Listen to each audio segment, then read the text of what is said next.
Fabulous. All right, hello, and welcome to Mindset Mondays with DTK.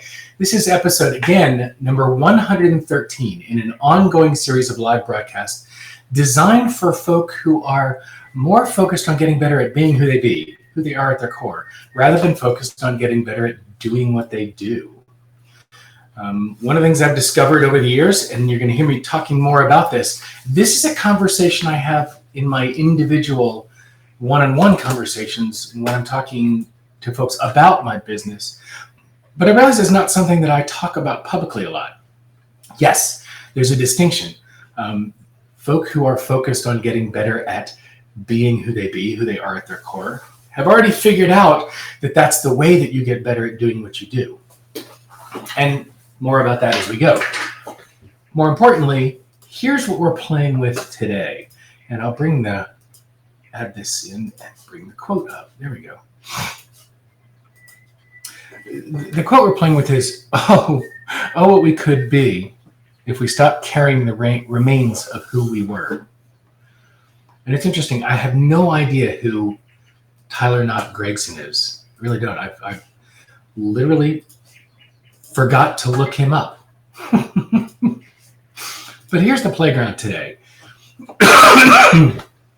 Excuse me, I do still have lungs. Besides the fact that it's my birthday today, and I got up this morning and rode, so I'm just sort of getting rolling. But yeah, here's the key. I do remember being young. Today I'm 55. I do remember being young. I do remember being single, and at some point I actually had black hair. And all of those were a long time ago. But how different would my life be today if I still approached the world as I once was? Right? Don't get me wrong, clearly, you all know me, I'm still young at heart. But going live on my 55th birthday today, I haven't been single for 29 years, and the only black hair I have left is a little bit in my mustache. But I wouldn't be who I am today if it wasn't for everything I've been up until now. And that's why I think this one is particularly salient for my birthday, and totally forgot that I still had that on and not my face. Look, my willingness to let go of who I once was is critical to becoming who I am and who I will be. You know, I love going back to the butterfly metaphor. The butterfly is fully released, being the caterpillar and the chrysalis. To be the free and beautiful creature that she is, she can no longer be anything of what she once was. And that's really the playground for us. That's really the opportunity for us to play with, right? What past version, and I'm going to post this in here because I really want this to be front and center. What past version of you are you still carrying? And that's the opportunity we have to evaluate all the time. Is what past version of me am I still carrying? And how is that getting in the way of being anything I could possibly be? There are a lot of folk who, on the other side of COVID-19, are going to be reinventing themselves, going to be starting over, starting something new. Not all of the businesses that were in place in January are still going to be around when we come out of the other side of this. So I wonder, and I'm concerned about folk who are not taking advantage of what the opportunities are that will be coming because they're so focused on and still holding on to what they once were. Lawrence, it's a killer question, and I think it's the key question. What if you want the old version back? Listen, I still want to be 6'6", but that's not going to happen either. And I think that incorporating what was into what we are and what we're becoming is a super healthy way to be. Now, I'm going to take heat for that tonight, I'm sure, as I get roasted for my birthday. But Lawrence, I love the question. And I know I love the question because it's irritating the hell out of me. Like, what if you want your past version back? There isn't a minute of my world that I would want to go back to. And yet I wouldn't trade any of it because it's all led to who I am now. So I don't know how to answer that. Is there a way to be healthy about a desire of wanting an old version back? I don't know. It doesn't seem right to judge a desire to recapture that. But again, even if I wanted to recapture any semblance of my youth, it's got to be done through the filter of the body that I have now. So I can want to recapture what I was, 30 years ago. It's an interesting fantasy. I got off the bike this morning and realized I am every minute of my age. I am not the rider that I was when I was 35. I'm not the rider that I was when I was 50. So that's interesting. Yeah, Lynn, it's a cool question. What do you want from your past self? It's interesting, when I first saw you post it, I was toying with the idea of what do you want for your past self? And I think they're both powerful questions. What do I want from my past self? Freedom. I don't want my past self holding the mic or driving the bus, right?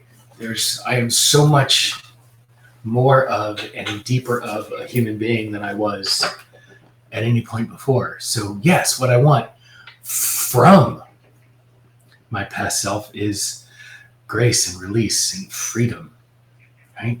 What do I want for my past self? Somewhat the same thing. I want him to be at peace. I want to close those chapters, right? All 55 years of them. So this is still, I love this quote. I'm fascinated with the idea of what we could be if we stopped carrying the remains of who we were. I was talking to a business colleague of mine, and he was lamenting where his brother was. He and his brother are in business together, and his brother was wrestling with all the things that he used to be or used to have or used to be able to do and isn't now, and is feeling a lot of stuck because of that. And I shared this quote with him because I just sent the email about Mindset Mondays with this episode. And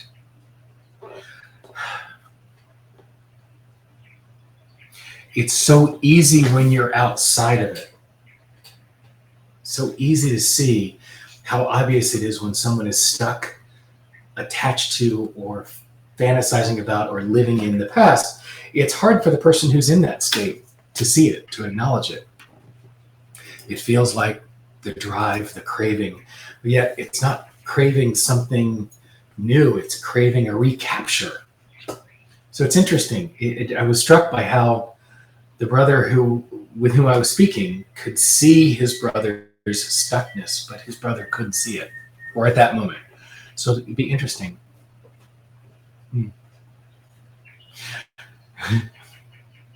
This is rhetorical. Insert your age. What's it like to be carrying everything of the first 54 years? What's the 55 person that's none of the past and everything of the future? Well, how can we be nothing of our past? Everything that is our past, right, comprises who we are now, right? Everything that I have been is part of who I am right now. The good, the bad, the ugly, the magnificent, the crazy, those cringeworthy moments and the moments that I'm proudest of are all part of who I be now. And the more I accept all the things that I've been and done and created and failed at, the more that I can accept those things with grace, right? The less stain I have around those, the more whole I can feel, the more complete I can be right now. Oh, what can I be if I stopped carrying the remains of who I was? And that may be what I sit with this week, and what I play with is looking at what am I from the past? What remains am I carrying? Am I? Right? How much of my past have I let go of, and how much am I holding on to? I don't know. It's what I love about these broadcasts is I get to bring up the quote and see what comes up as I play with it. Lynn said, as her son once said when he was a child, we could be superheroes with superpowers. Why not? That, Lynn, I want to use that for a whole nother episode. There's such an opportunity to explore what our superpowers are, and especially the ones that we don't hold. So I want to bookmark that one and play with it. Yeah, what do I want to keep in my backpack to help me grow? So what I like about that question, Marcella, is that it doesn't, you're not tying that question to what do I keep in my backpack? What do I keep of who I once was? That's a broader question, a more open question. What do I want to keep in my backpack to help me grow? And how much of that is who I was, or what I've been, or what I've experienced, or what's happened to me throughout my life, right? There are no rules about what you keep and what you don't keep. It's a beautiful question. What do I want to keep in my backpack to help me grow? Well, and the fun thing is also, Marcella, what do you want to take out of your backpack that's not helping you grow? It's just weighing you down. So that's the opportunity to play this week. What remains of who you once were are you still carrying? How freely can you walk into whatever is your next, and whomever you become next, and what you grow into? And how much more of that can you explore and grow and be by letting go of all the remains of what you once were? So today's not just a Monday. It's not just the 111th day of the year. It is the first day of my 56th year. So it's an opportunity for me to really start looking at what I'm carrying and what I'm choosing to release. So I hope you'll consider for yourself this week. What are the remains of you, of who you once were, that you can let go of? And hey, between now and next Monday, what mindset will you choose?